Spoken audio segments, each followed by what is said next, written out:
I love Wong Kar-wai. I can't imagine, I would say, a direct way in which his cinema has inspired this film, but it's with certain masters, and Wong Kar-wai is one of them. Johnny To is another one of them. I think probably they kind of become part of our subconscious as filmmakers, and perhaps it happens inadvertently, especially, when I'm a film buff, so I like to be inspired by cinema, and maybe some of it happens without me knowing.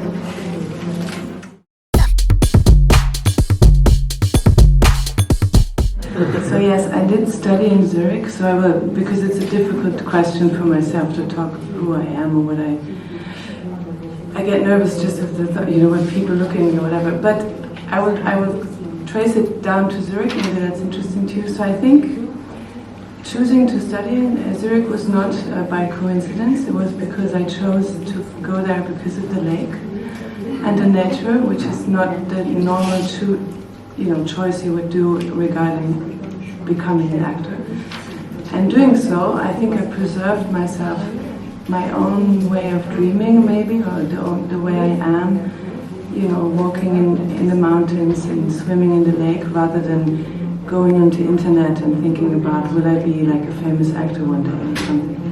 So I think maybe in that way Zurich helped me be more me, and maybe I guess what people look in me is me. I don't know. But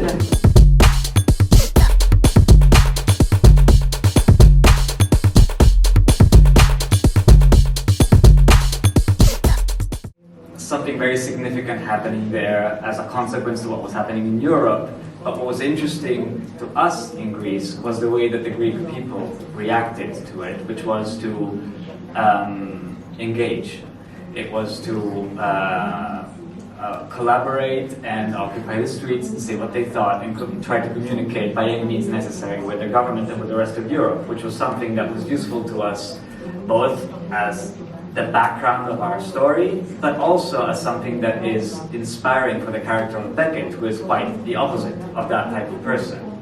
That said, of course, all the things you say are true about Greece, but there is only so much you can cover in the foreground of the film. So I'm glad that you feel them, but it is background in a way, inevitably so.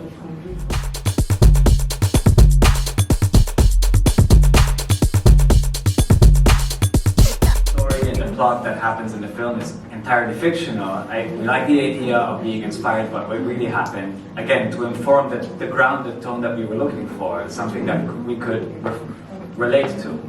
And it only felt accurate, therefore, to roll back a few years to 2015 in order to have the scenes that we have in the squares and everything.